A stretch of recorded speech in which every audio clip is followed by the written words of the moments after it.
California Public Utilities Commission and the City and County of San Francisco regarding request to suspend deployment of smart meters.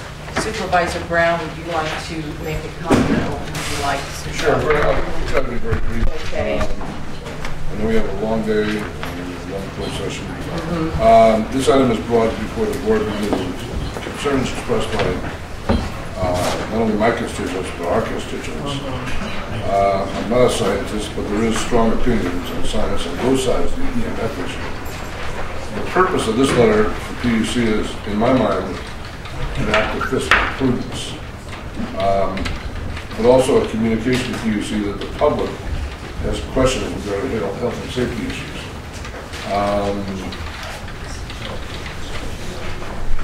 Notwithstanding the public's concern regarding health issues, the health impact on the smart grid and the wireless technology employed by the system, it seems that it is fiscally prudent and appropriately protective of the public trust to suspend installation of the smart meters until the CPU's independent investigation is complete and remedies implemented if warranted. And as such, we are respectfully requesting that the CPUC immediately suspend the deployment of the smart meter system in unincorporated breakdown throughout the PG&E service territory until the PUC's ordered independent investigation is complete. All elements of the system have been deemed to be working properly. It has been determined that the system is fair and accurate to energy users. So I will leave it at that for the time being. I think this rationale of this letter is the best avenue to get to the PUC. And I think they are hearing from many different sectors in our community and throughout the state of California. And I think this is the best avenue for us. So I will move this and great. Do we have a second? And then we can go ahead and go for public discussion. First, let me just ask if the county administrator would like to add anything to what Supervisor Brown. No, not at this time. I'd be happy to answer questions. All right. Well, Madam President, I'm going to suggest a friendly amendment, a slight modification in the language. I'll second so that discussion. in the future we can discuss it from that perspective. But Do we want to hear from the public Yeah. first? Let me see how many people from the public want to speak to this. I'm going to limit you. All right, we're going to do 2 minutes, okay? And you want to get in line, and let's just begin. Yes, welcome. Yes, Edward Siegel from the Marin Association. Good morning. I'm Edward Siegel, Chief Executive Officer of the Marin Association Realtors. On behalf of our 1,500 members, I want to thank you for the opportunity to speak with you briefly this morning about a matter that is obviously of growing concern to the residents in Marin County, the installation of the smart meter devices by Pacific Gas and Electric Company. Our board of directors on July 14th passed a motion calling for an immediate moratorium on the installation of these devices. And frankly, I'm proud to say that we are the first business organization in the state to call for this moratorium. Well, why are realtors calling for a moratorium on the installation of smart meters? There are several reasons. First, we believe that the public and our members have legitimate and serious concerns about issues related to the device's safety, accuracy, and privacy. We believe that the quality of life in Marin and the health of our residents must be protected. And we believe that it is better to be safe than sorry, and that an ounce of prevention at this moment in time is worth a pound of cure later on. The bottom line is that it is wise and prudent to immediately suspend installation until public concerns are fully addressed and the issues and allegations surrounding these devices are completely resolved. I want to thank the board for acting quickly to place this important matter on your agenda. Now we hope you'll do the right thing and vote to add your voice to the growing chorus of individuals and organizations who are calling for an immediate moratorium on the installation of PG&E's smart meters. Thank you. Thank you. Hi, my name is Andy Perry. I am speaking to this issue with respect to the health concerns that I have. PG&E has begun in the Ross Valley to send out letters about their installation of smart meters. The best they can do when you call them is say they'll put you on a delay list. They are not telling you that they will not put it in if you tell them that you do not want to have one of these meters installed. My meter happens to be right next to the headboard where my son sleeps. These meters transmit 24 hours a day, 7 days a week. It would be like him being on a cell call permanently, well, at least while he's sleeping. The PG&E has already installed a centralized transmission station in Fairfax, also, it turns out, behind my house, against the ordinance that requires the Planning Commission to approve such cell antenna installations in Fairfax. PG&E, the way I see it, continues to bulldoze this through with the support of the PUC, but not without regard for community and public safety and concerns. This is very much like what has happened with Prop 16, which thankfully was defeated, but also was against the will of the people. So I urge the board here today to direct the county administrator to send a letter to the Public Utilities Commission here in California to suspend the smart meter installations here in the county. Thank you. Thank you, Andy. Welcome. Good morning, Bob Stockard from Sustainable Santa Fe.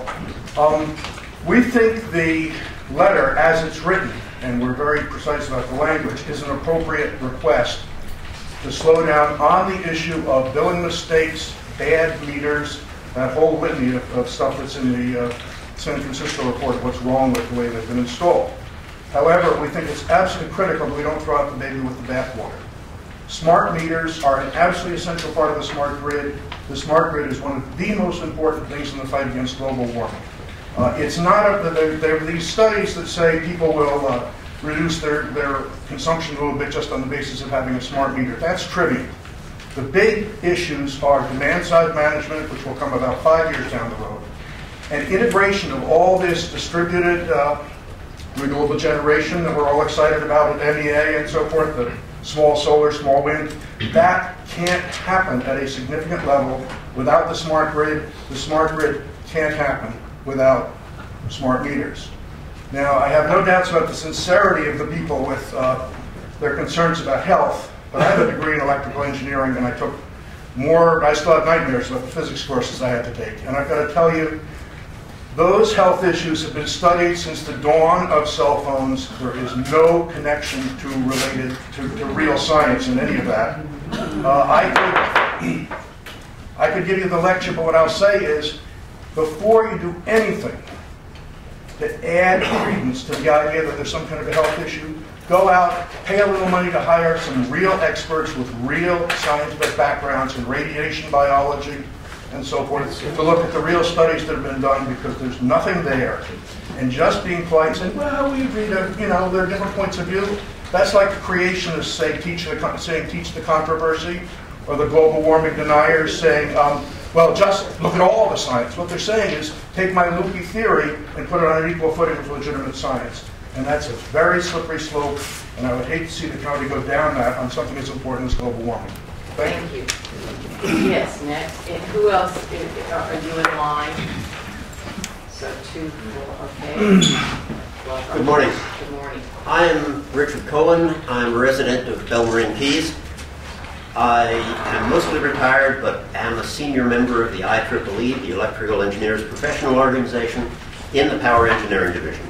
This background has informed my opinions in the technology and opportunities of smart meters. About those things, I agree completely with Mr. Spofford, who spoke just before me. We talked about these things extensively. The ugly conflict we see today is the result of PG&E's failure for over 4 years that they have been installing smart meters to publicly acknowledge the problems and to fix the problems before continuing the installation programs. In fact, their response to early programs was to increase the installation rates of these known defective systems. The only reason that we're here today is because there appears to be no other way of stopping the PG&E installs. Everybody's had a hand at it. There are two classes of problems which must be dealt with separately. I think the early recognition of this by the supervisors will materially help the resolution of the problems. The first is the technical one, the meter system. And by system, I mean not just the meters. It's the meters, the transmission system, the receiving system, the communications, the software, employee training, billing software, customer communications must be fixed and demonstrated to be functioning flawlessly before there is further deployment. This is just nuts what's going on out there. And anybody who runs a business where you're doing installs in the field and you're installing stuff that you know doesn't work is... All right. So anyway, that PG&E has announced, sort of, that it will be installing smart meters and retaining the original meters in that location for a trial period to make comparisons, direct comparisons between the old and the new. All right. The more difficult task than all this is convincing some of the customers that the new smart meters and network are adequately safe and that their private information will be secure. I believe that there are ways to satisfy a large fraction of customers that both their bodies and their habits will be safe, or can be made safe. Until this happens, customers should be allowed to refuse installation of smart meters and retain their current meters. Thank you. Welcome. Hi, my name is Carol Taylor. I'm a private individual. Good morning. I'm so glad you're doing this. I have a couple of random concerns. First, they were already dealing with a newly polluted environment with the Wi-Fi and the cell phones. We don't know the results of those yet. So to be adding to that environment is something we really need to think about. I haven't seen PG&E discuss any protections for the people who require electrically powered medical aids. I haven't seen any forms for signing or any way to register for them. Now, supposedly these devices will be identified electrically through the system. They're requiring the consumer to replace all our personal appliances to conduct information for them to have on their smart grid. I don't see PG&E coming in and saying, I will know that's your coffee pot because I'm giving you one. These are all things, so right now, they're not able to gather the information that they say this thing will be good for. And so we need to use this time to study the areas where it's already been installed. So last night I heard a lady read from a report that PG&E paid for that said it's impossible to know what the effects of these cross currents and radiations will be because of the varieties of positionings of the meters, the various numbers. But this thing also added building materials. That the materials that the surrounding buildings are comprised of will also affect these cross currents. A friend of mine grew up in South America as the child of missionaries who had a radio station. And he was laughing about how they had spots within the station where your coffee would get hot if you put it there. And we now know these are microwaves. We now know what the cross currents will do. So we really need to understand this more. I have a profound respect for radio waves because I was a disc jockey. I used to have a third-class engineering license, and radio waves get me high. I mean, they really do. When I walk into near a transmitter, I'm very physically aware of it, but for me it's a positive thing, but they're there. So I'm really asking that the moratorium be used to study the effects of the broadcasted signals where those things are already installed. Thank you. Thank you. Welcome. Hi. My name is Vicki Sievers. I'm a San Rafael resident and a retired public school teacher, retired from the Kentfield School District.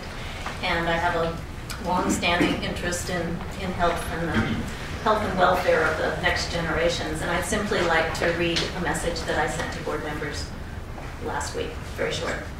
In reviewing the draft of the board letter to the CPUC, I am wondering if the text aptly represents concern about the impact on health of long-term exposure to strong radio frequency radiation. I see the phrase, quote, uncertainty expressed by the public regarding the wireless technology employed by the system, unquote. But I question whether this phrase conveys the degree of alarm felt by Marin residents about the health effects of RFR, as evident in the Fairfax letter to the CPUC, for example. While it is clear that the independent investigation currently being carried out by the structure group is focused on meter accuracy, system performance, billing complaints, and deployment practices, it seems important that this board letter from Marin County be more explicit about serious health concerns and thereby paving the way for further investigation specifically devoted to critical questions about RFR and public health. Radio frequency radiation is documented to have negative effects on living tissue, which means our environment is potentially vulnerable as well. Appreciate your consideration. Thank you. Next, and then who else? My name is Ann Spake, and I'm with Sustainable Town Almonte in Charles's district. We have discussed this issue and been very concerned. For those of us who've experienced loss of a child or a young adult, we cannot always look back and identify the environmental factor or factors that triggered or contributed to our loss of our loved one. And for those of us who have members of our family living in our home who depend upon medical machines, we ask that you protect us from indiscriminate assault by electromagnetic fields and radio frequency radiation in our homes, which pose potential threats to our health and safety. Whereas the impact of many technologies may be immediate and visible, such as in the Gulf, this technology is likely to be more invisible and cumulative, as well as irreversible when applied universally to a diverse population, with particular effect on the more vulnerable, the children, pregnant mothers, the elderly, and the immune compromised. It is not smart to apply such technology when there is no way to differentiate its impact or provide public choice. It is unnecessary when there currently exist safe and reliable and less expensive alternatives, which operate right now, like self-reporting and annual verification. These allow user and utility monthly use feedback. They can be easily reported via our computers rather than by monthly meter readers, and they require only annual verification visits. The user report provides monthly self-awareness and conservation of use, and there are no health and safety risks. It also does not undermine energy efficiency progress, which we're trying to make through more solar, and it avoids the problem of no net metering. In conclusion, my organization supports the protection of the public by this Board of Supervisors in approving a recommendation to the CPUC that it should be strengthened so that it's a precautionary moratorium with extensive independent review of all concerns raised. And I would like to lastly say there would be many more people here. You've gone 2 minutes. Sandy, do you want to go next? And then... Thank you. Sandy Ross, representing your Health Council, which last year heard a presentation by Nancy Evans of the Bioinitiative report. This 600-page, 3-volume report can answer any questions about whether electromagnetic fields have effects.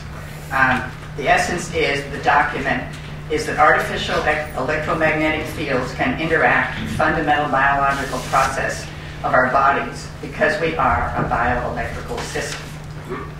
We learned this year from a couple of meetings that signals between meters and poles and station, a kind of microwave pulsing, are reported to be more dangerous than cell phones, and meters put frequencies on the electrical lines which re-radiate in our buildings. Precautionary decision-making requires that such technology be thoroughly vetted and its safety and efficacy established before it's approved and installed. Therefore, the Environmental Health Task Force of the Health Council voted unanimously the following motion, which we believe will pass with a supermajority at our full council meeting. Health Council Marin respectfully requests the Board of Supervisors add to its smart meter letter to CPUC the following language.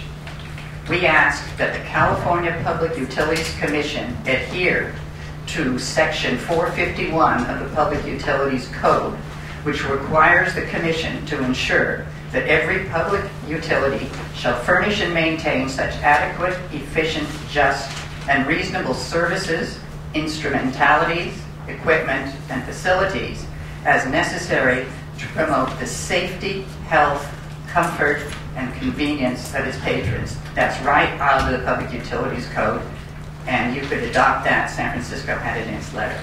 Thank you.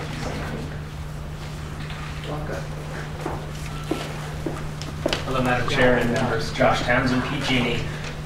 We realize that there are many questions and concerns about this issue, and we're working hard to help educate the public, and we'd love to come into this board and have a good period of time and speak about everything from health issues to security to the basic process and how this affects both the constituents and the county itself. We are in the process of setting up a number of answer centers throughout the county, and we hope to have those up and running next week.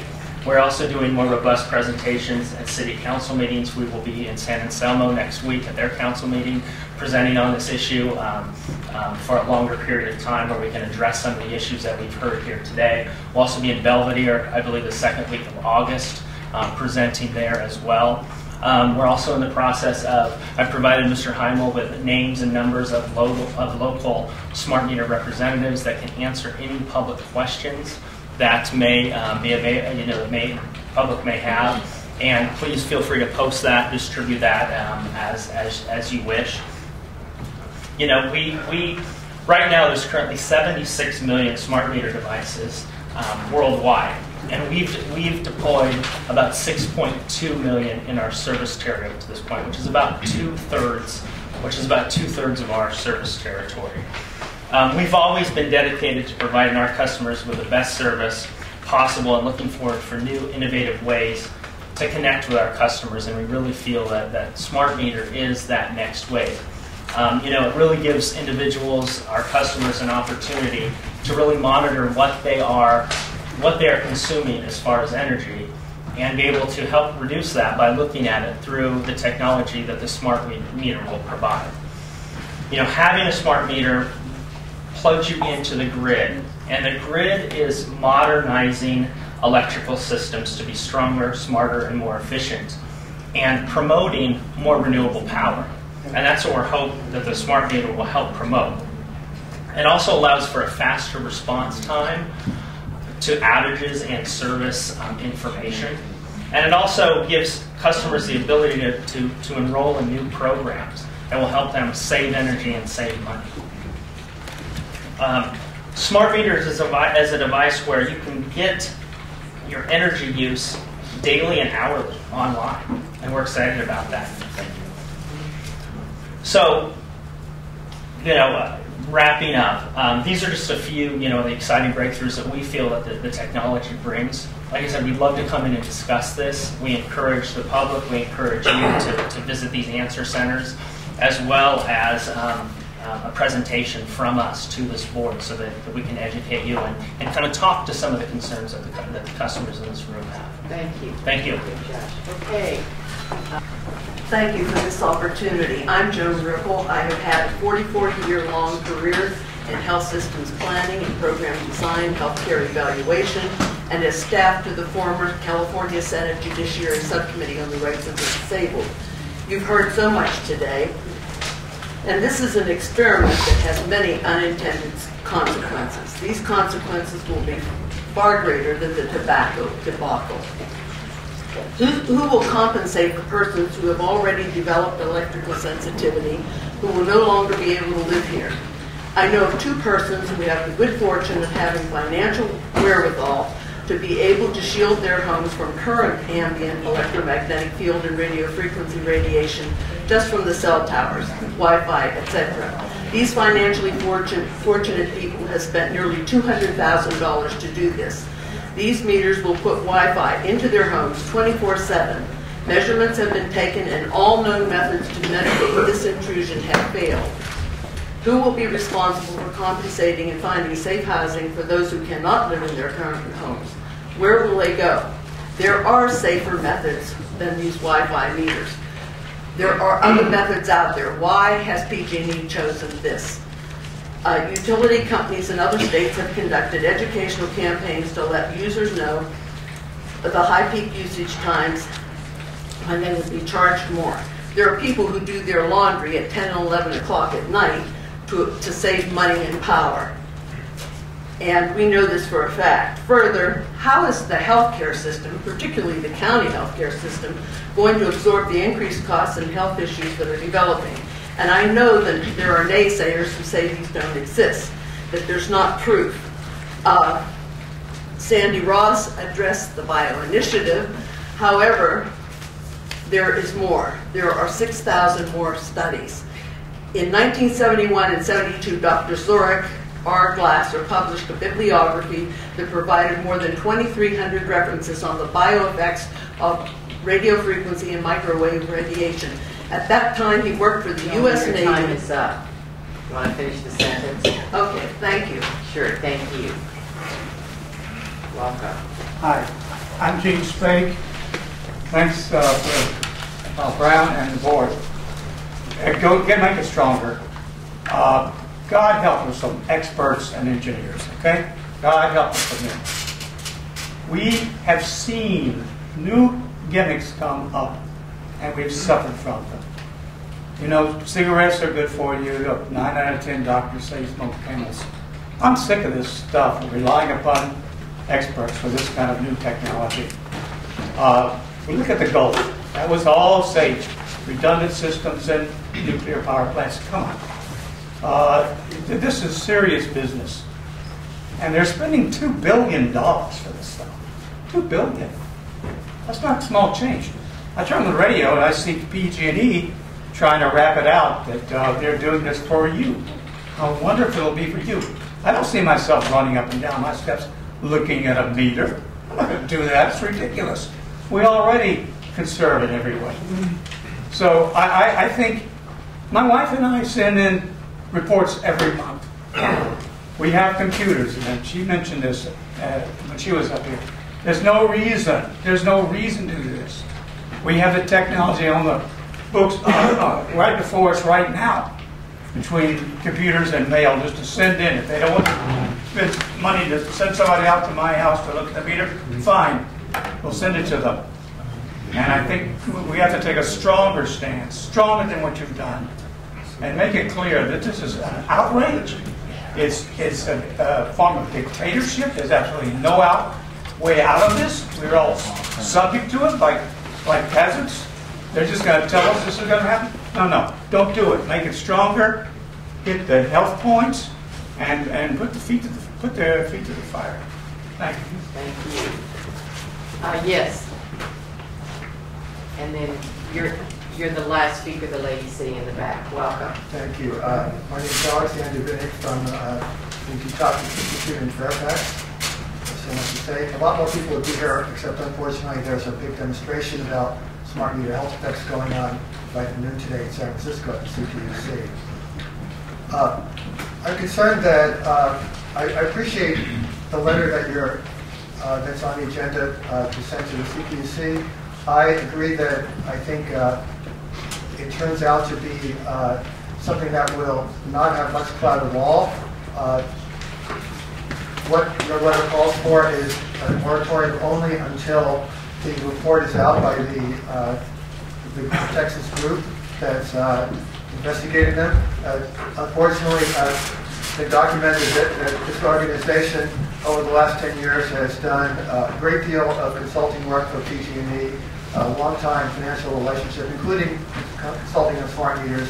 I think it's very likely the report's probably due out next month. They're probably going to whitewash it, and then that's basically all that you call for. It would be much stronger if your letter mentioned some specifics. You know, the Association of Realtors, when they just took action, they said it's wise and prudent to suspend additional installations until public concerns are fully addressed and issues surrounding the installations are completely resolved. They didn't have a time limit on when that would be. And that ends up being something much stronger. I think this issue is in a way Thank you. I think this issue is in a way analogous to that a couple of years ago regarding the light brown apple moth. A division of the state of California was trying to impose something on the people of California, exposing many of us to something a lot of us was concerned about was affecting our health.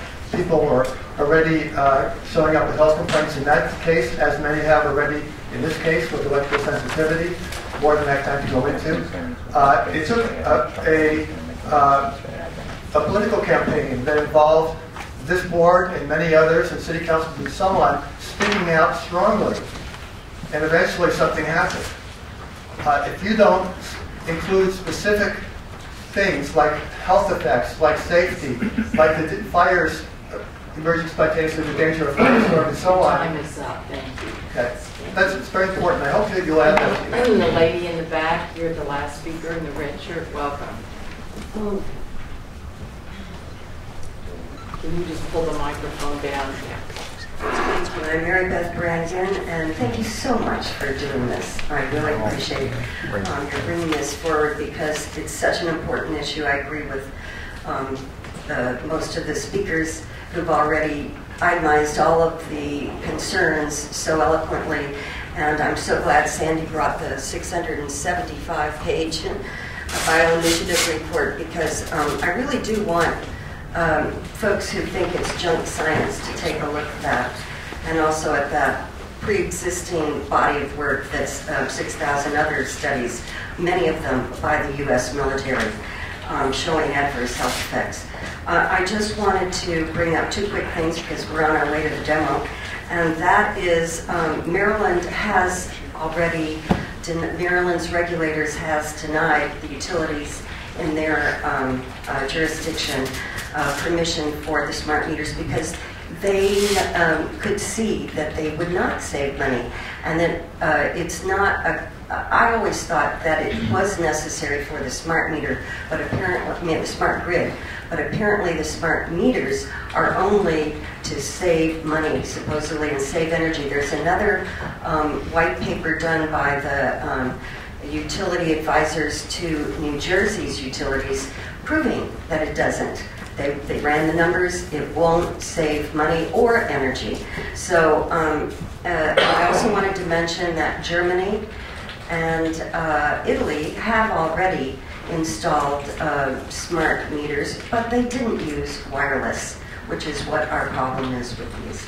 So thank you so much. There are other wiser ways to accomplish these goals without sacrificing any of our clean energy mandates. Thank you. Thank you very much.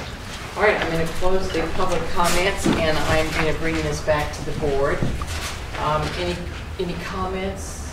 Supervisor McGlashan, yes, you had an amendment. If I may, I just want to make a couple quick comments, and then I think I do have a pretty pithy little amendment that I'd like to offer if the maker of the motion and the seconder would accept it. I agree in part with Mr. Spofford and Mr. Cohen that smart meters could play a very effective and helpful role in managing a smart grid. The problem is that they're wireless. That's, I think the last speaker just hit it. If they had been fiber optically wired or using the cable networks that are already there, the health concerns, I think, would be de minimis. And it's a shame. And I think maybe a second look at that issue would be warranted. So I think it's legitimate for the public to ask for a hearing on the safety issues caused by wireless technology. And I'll just share a little personal anecdote. And I have to agree with Mr. Spake, who said, we've heard scientists and engineers assure us before that things were perfectly safe, only to find out later that had we used a precautionary approach, instead we wouldn't be eating BPA in our plastic water bottles or suffering the health effects from tobacco. And so I have to say that there is a lack of credibility when people say, oh yeah, this stuff's perfectly safe, because science continues to evolve. And we find out that a more precautionary approach would have made sense. My personal experience is as follows, I'll just be honest. I had to stop using my cell phone because I can't withstand the pain that immediately manifests in my neck and soft tissues around my inner ear when I use a cell phone. I have no idea why that happens. I don't know if I'm a canary in the coal mine. I don't know if I just happen to have a certain iron content in my blood that reacts or aligns with the EMF field from a phone, but I've known this for 15 years, and it got so bad that a year ago I had to give up use on a daily basis of my cell phone. I'm just making sure I don't kill myself before the science is in. And I can't make a big fuss about it. I don't know until the science is a little better developed what's going on with me. I can't get doctors to really take a serious look at it, because the basic approach right now, funded very vigorously by the cellular phone industry, is to debunk this kind of thing. And when I was studying climate change in 1982, I was told it was a bunch of malarkey then as well, when I was studying meteorology as an undergrad. So science evolves, and then we find out later, oops, wish we had taken a more precautionary approach. So I think it's legitimate for the public to be raising these concerns, and I think it's legitimate for us to just add one short, pithy phrase asking for the PUC just to hear our public raising the concern. So as elected representatives, speaking on behalf of the people, the way we had to do during the light brown apple moth, when experts were in these chambers saying that those little beads that they were going to spray over southern Marin were perfectly safe. Thankfully, we asked the state EPA to take another look at it. So I think we ought to do the same, if that's okay. And I think the language, thank you. The language can be done very tightly. So I have a very tight phrase I'd like to propose. On the very last line of our letter, beginning with the word "to energy users," so it's the very last line before your signature, Madam President, take out the word "to," so it would say system is fair and accurate. So we deal with the fiscal issue as Supervisor Brown recommends, and I think that's very wise. And instead of the word "to energy users," we insert a phrase beginning comma, and shown to the PUC in a public hearing to protect the health and safety of energy users in the communities in which it is being installed. So what we're asking the PUC is to conduct a second review of the health and safety effects. And then the PUC that has proper jurisdiction to hear the science and hear the debate from members of the public would pause long enough to accommodate that review. So I think it's an insertion of about 10 words. Right. So would the maker of the motion, who made the motion? Was it Supervisor Brown? Would you like to accept? I'd like to hear from my other two board members. Okay. Thank you. As a seconder, I'll be very supportive of that. I do think that there's no question in the community, different people have different effects from many different forces that are at work, environmental issues. Supervisor McGlashan has reported his. What we have here is a program that is universal, and I think what we're asking in this kind of a review is that review it, think about the health impacts, consider the distinct differences in the community that's being served, and I have no problem with that. I do have sort of a haunting sense that not in these chambers, but this body in 1906 was trying to wrestle with the issue of whether or not to allow automobiles on county roads because they were killing horses. And there's a certain sense of fatalism I have about electromagnetic field technology that the nation and that the predominant user groups have determined that it's acceptable. And so really where I think the effort should go is how to distinguish those who would prefer not to or who have vulnerabilities that need to be given special accommodation. And I don't think that a universal program without that consideration is warranted. Okay, and I will support the amendment. The most important thing is that we get the state to make a recommendation, and so we have to be really wise about that. And the first step will be asking the PUC not to allow smart meters until their study is done, and their study is going to be based on the financial liabilities of this, and that's a very valid concern, especially today and in this economy. I do not want to be paying 3 times as much because Fresno uses their air conditioner. And I think these things have to be looked at, and I think I think Supervisor Brown's suggestion on making that as a first step is important.